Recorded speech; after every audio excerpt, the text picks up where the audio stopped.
السلام علیکم۔ آج بدھ کا دن نومبر کی 8 اور ربیع الثانی کی 23 تاریخ ہے۔ اہم خبروں کے ساتھ ڈاکٹر رشید چاند حاضر۔ صنعتی ترقی سے ملکی معیشت مضبوط ہوگی، گورنر۔ دہشت گردی کے خلاف کے پی پولیس نے تاریخی قربانیاں دیں، آئی جی۔ غیر قانونی تجارت سے قومی معیشت کو سالانہ 8,000 ارب روپے کا نقصان۔ ادویات کی خریداری کے لیے نرخ و معیار کا تعین کر دیا گیا۔ غیر قانونی آتشگیر مواد کی فروخت کے خلاف کریک ڈاؤن کا فیصلہ۔ سیدو شریف ہسپتال سے سرکاری افیسر قیمتی بیڈ گھر لے گئے۔ ایف بی آر کی پکڑی گئی چینی مارکیٹ میں بیچنے کا فیصلہ۔ ایم جی کیٹ کے لیے 7 امتحانی مراکز پر فول پروف انتظامات۔ غلنئی میں پشاور باجوڑ شاہراہ پر قبائلی عوام کا احتجاجی دھرنا۔ سب ڈویژن وزیر 70 بوتھ ملازمین کی تنخواہیں روک لی گئیں۔ سیاحتی سہولیات جدید تقاضوں سے ہم آہنگ کریں گے، فیروز جمال۔ بٹخیلہ ریڑھی بانوں کو جعلی نوٹ تھمانے والا گروہ گرفتار۔ عبدالولی خان یونیورسٹی کے ملازمین کی تبادلوں کے خلاف قلم چھوڑ ہڑتال۔ تختبائی گیس و بجلی لوڈ شیڈنگ کے خلاف احتجاج کا اعلان۔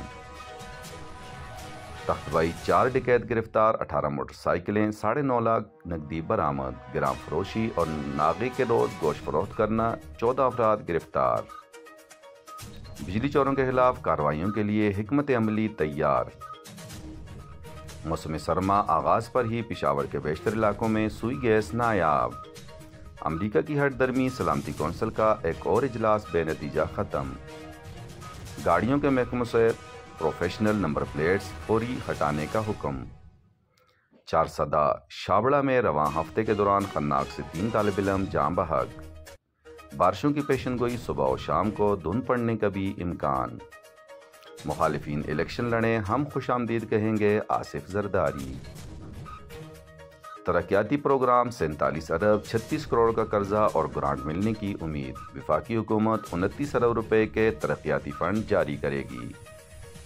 اسرائیلی بمباری، مزید 306 فلسطینی شہید، غزہ میں انسانی بحران سنگین ہو گیا۔ اہلیان گاؤں سیری گوریا جرگہ کا مطالبہ تسلیم، گرینائٹ روڈ مسئلہ حل۔ تحصیل دربند کو سابق دور میں جان بوجھ کر پسماندہ رکھا گیا۔ اگی تاجر رہنما سید عارف شاہ کا ایوان تجارت صدارتی انتخاب لڑنے کا فیصلہ۔ آیوڈین کا استعمال صحت کے لیے انتہائی ناگزیر ہے، ڈاکٹر شہزاد اقبال۔ مانسہرہ میں منمانی کرایوں اور عام سے بدتمیزی کی شکایت پر ایس پی ٹریفک کا نوٹس۔ فنڈ نہ ملنے پر بلدیاتی نمائندوں کو مشکلات کا سامنا۔ ایبٹ آباد پبلک ٹرانسپورٹ شہریوں کو دونوں ہاتھوں سے لوٹنے لگے۔ مانسہرہ ڈرائیور حضرات کی جانب سے سواریوں کے ساتھ بدتمیزی روز کا معمول بن گیا۔ ہزارہ الیکٹرک سپلائی کمپنی کے قیام سے 10,000 اسامیاں پیدا ہوں گی، جمیل تنولی۔ 3 گروپ مد مقابل جوڑ توڑ کا آغاز ہو گیا، آل ٹریڈر انتخابات۔ ہری پور ہتار انڈسٹریل اسٹیٹ میں 2 نمبر ادویات کی تیاری کا انکشاف۔ سی ٹی ڈی کا اسلام آباد میں چھاپا، مفرور ملزمان گرفتار۔